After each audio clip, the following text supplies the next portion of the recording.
శ్రీపరాశరభట్టార్య శ్రీరంగేశపురోహితః శ్రీవత్సాంకసుతః శ్రీమాన్ శ్రేయసే మేస్తు భూయసే కన్యాభరణి సంజాతం బాధూలకులభూషణం శ్రీరంగార్యగురోః పుత్రం షఢగోపమహం భజే.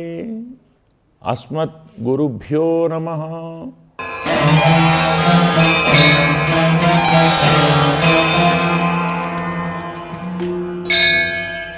అందుకే యస్య ఏకరుచి గర్భత్వ జ్ఞాపకాని, పరమాత్మ యందు మాత్రమే రుచిని కలిగించేటువంటి అనేకమైన విషయాలని చెప్తూ పరమాత్మ కూడా మామనుస్మరన్, నన్ను స్మరిస్తూ, పార్థ అనుచింతయన్, నన్ను ధ్యానిస్తూ చెప్పాడు.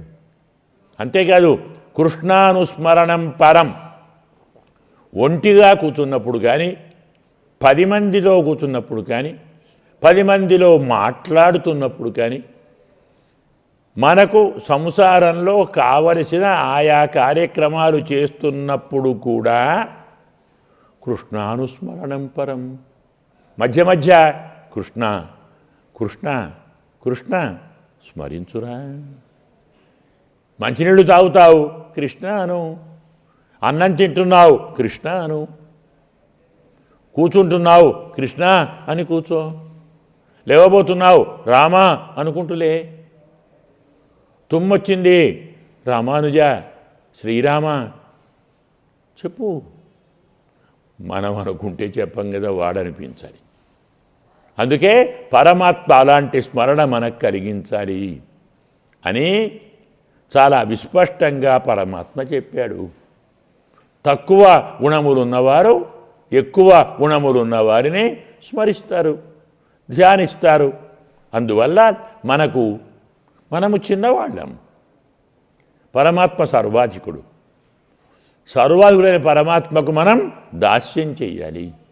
నిరంతరం అహం దాసః, దాసానుదాసః, దాసానుదాసః అని మన దాస్యాన్ని స్మరించాలి. ఎప్పుడు అంటే అనుసంధాన గర్భం ఉపాసనం. నిరంతరం పరమాత్మ యొక్క స్వరూపాన్ని అనుసంధానం చేస్తూ ఉపాసించటమే స్మరణము. పరమాత్మ యందు భక్తి కలిగి ఉండటమే స్మరణము. భక్తితో నిరంతరం పరమాత్మను అనుసంధానం చేయటమే స్మరణం. ఆ స్మరణమే భక్తి.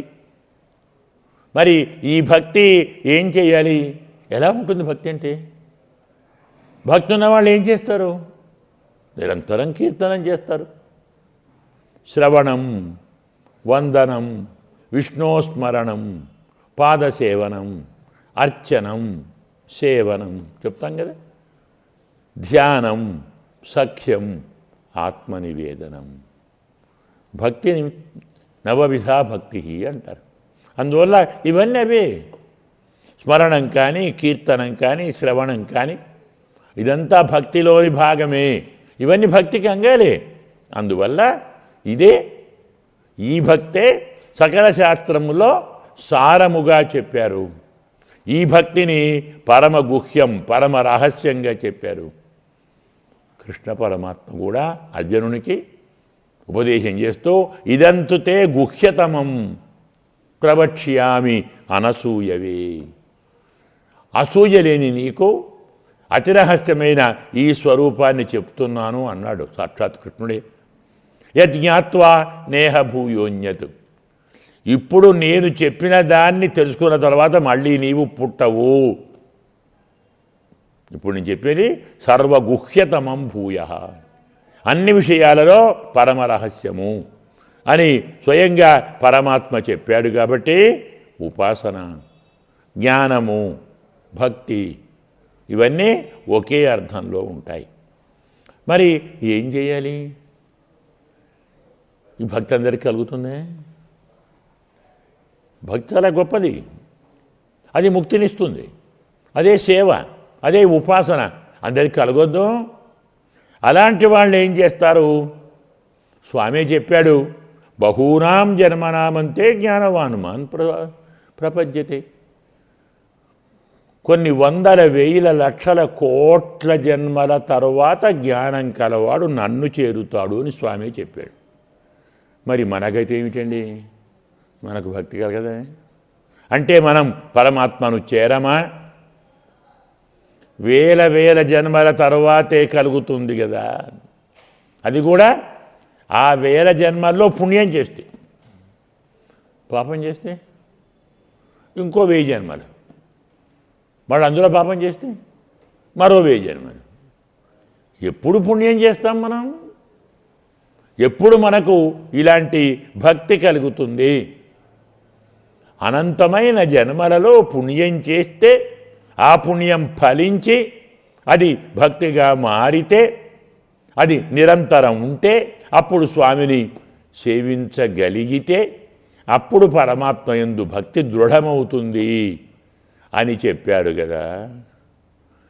మరి శాస్త్రం అంటే తెలియదు, జ్ఞానం అంటే తెలియదు, కర్మ అంటే తెలియదు, భక్తి అంటే తెలియదు.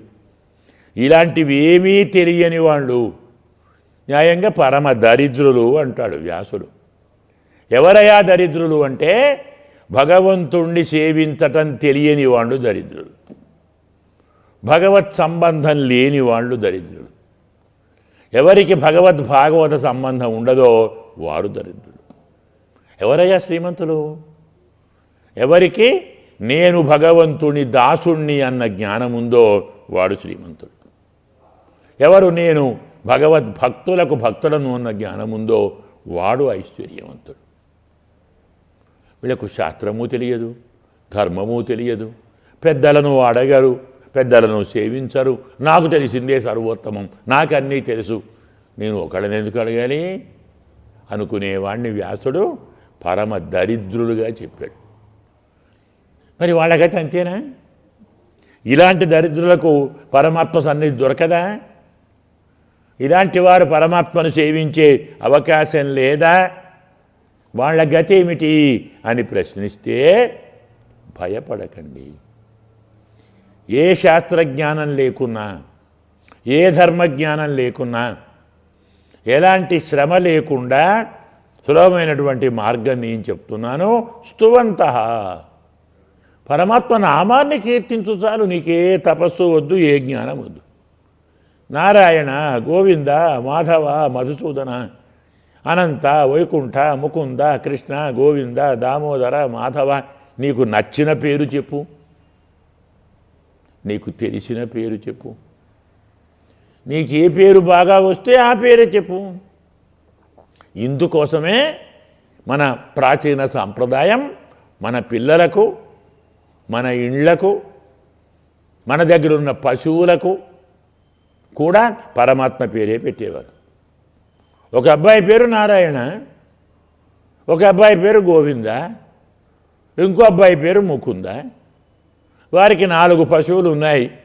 ఒక పశువు పేరు మాధవ, ఇంకో పశువు మధుసూదన, ఇంకో పశువు మురారి. అప్పుడు ఏం చేస్తావు నువ్వు? అబ్బాయిని పిలవాలంటే అరే నారాయణ రారా అంటావు, గోవింద వచ్చి కూర్చో, ముకుంద అన్నం తిను. ఇందుకు మన పిల్లలకు, మన వస్తువులకు, మన పశువులకు, మన ఇంట్లకు పరమాత్మ పేరు పెట్టమన్న కారణం ఇది. ఇలా భగవంతుని పేరు పెడితే మనకు తెలియకుండానే పరమాత్మ యందు భక్తి లేకున్నా పరమాత్మ పేరు పలుకుతాం. ఇలా జ్ఞానం అవసరం లేదు, ధ్యానము అవసరం లేదు, తపస్సు అవసరం లేదు, యాగము యోగము ఏమీ వద్దు. సులభోపాయం అందులో కలియుగంలో తక్కిన పక్క పెట్టండి. కలియుగంలో సులభోపాయం పరమాత్మ నామ సంకీర్తనం, కలవు సంకీర్తనాను ముక్తి అని శాస్త్రం. మోక్షం వచ్చేస్తుంది. వందల వేల లక్షల జన్మలు పని లేదు, ఒక్క జన్మ చాలు, ఒక్క క్షణం చాలు. అజామీరుడు ఒక్కసారి కొడుకును నారాయణ అని పిలిచాడు, డైరెక్ట్ మోక్షానికి వెళ్ళాడు. భగవంతుడికి తెలవదా వాడు పిలిచింది తనను కాదని? కొడుకునే పిలిచాడు. ఏ వంకుతోనే నా పేరు పిలిచావు కదా, వాడికి నా పేరు ఎందుకు పెట్టావు? ప్రేమ లేకుండా పెట్టావా? నా మీద ప్రేమ ఉంది కాబట్టి నీకు మోక్షం ఇస్తున్నాను. బాగా గుర్తుంచుకోవాలి. పెద్ద జ్ఞానం, యోగం, తపస్సు, ధ్యానం ఏమీ వద్దు. కృష్ణానుస్మరణం పరం, పరమాత్మ నామ సంకీర్తనం చేయండి. స్తువంతః, స్తోత్రం చేస్తే చాలు. ఇది మూడవ ప్రశ్న. సమాధానం చెప్తున్నాం. మొత్తం అనుకున్నాం కదా, 6 ప్రశ్నలు అన్నాం కదా. 6 ప్రశ్నల్లో మూడవ ప్రశ్న స్తువంతః కంకమర్చంతః అని అడిగాడు ధర్మరాజు. సమాధానం చెప్తున్నాడు. మూడవ సమాధానం చెప్తున్నారు. ఏమని? తమేవా, ఆ పరమాత్మనే స్తోత్రం చేయండి. ఎవరాయనే? సర్వభూత భవోద్భవం, అన్ని ప్రాణులకు పుట్టుకకు రక్షణకు నాశమునకు ఆ స్వామి కారణము. చెప్తున్నాడు. అనాది నిధనం విష్ణుం సర్వలోకమహేశ్వరం లోకాధ్యక్షం స్తువన్నిత్యం సర్వదుఃఖాతిగో భవేత్. బ్రహ్మణ్యం సర్వధర్మజ్ఞం లోకానాం కీర్తివర్ధనం లోకనాథం మహద్భూతం సర్వభూత భవోద్భవం. ఇదే భీష్ముని వాక్యమే. ధర్మరాజు చెప్తున్నాడు. ఏ జ్ఞానము, ఏ తపస్సు, ఏ యోగము లేనివాడు పరమాత్మను స్తోత్రం చేయండి చాలు. పరమాత్మ నామ సంకీర్తనం చేయండి.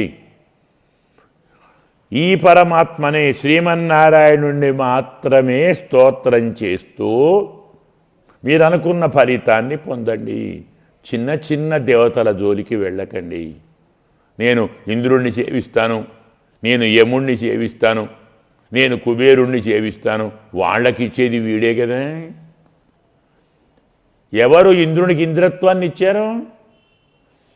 ఇంద్రుడు తిలోకాధిపతి ఎవరి వల్ల అయ్యాడు? నారాయణుడు ఇచ్చిందే కదా.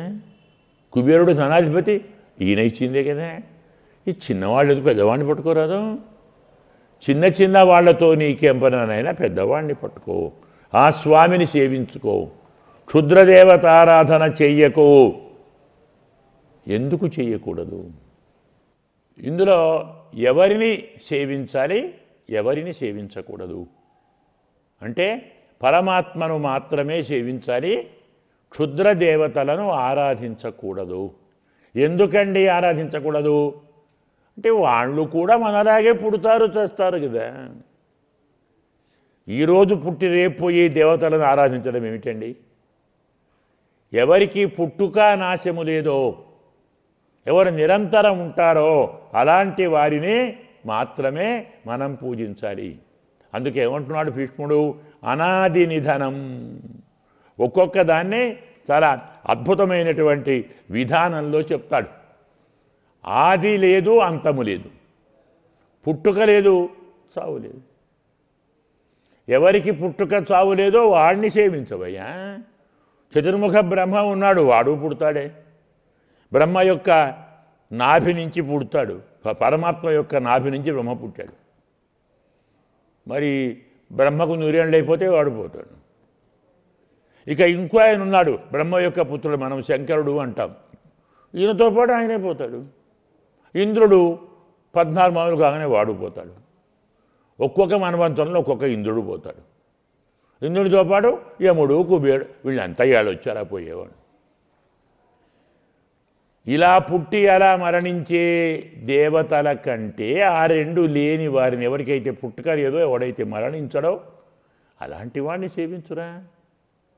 శ్రీమన్నారాయణుడు అనాది నిధనుడు అంటే ఆద్యంతములు లేనివాడు, పుట్టుక లేదు, చావు లేదు. ఇవాళ వచ్చి రేపు పోయేటువంటి వాడు కాదు. ఇక రెండవది, అతన్ని విష్ణుం అంటున్నాం. విష్ణు శబ్దానికి వ్యాకరణ రీత్యా వ్యాప్నోతీతి విష్ణు అర్థం, వ్యుత్పత్తి. అంతః బహిః వ్యాప్నోతి. ప్రతిదాని లోపల ఉంటూ ప్రతిదాని బయట ఉంటాడు. ఎవరండి విష్ణువు అంటే? అంతః బహిశ్చ తత్సర్వం వ్యాప్య నారాయణ స్థితః.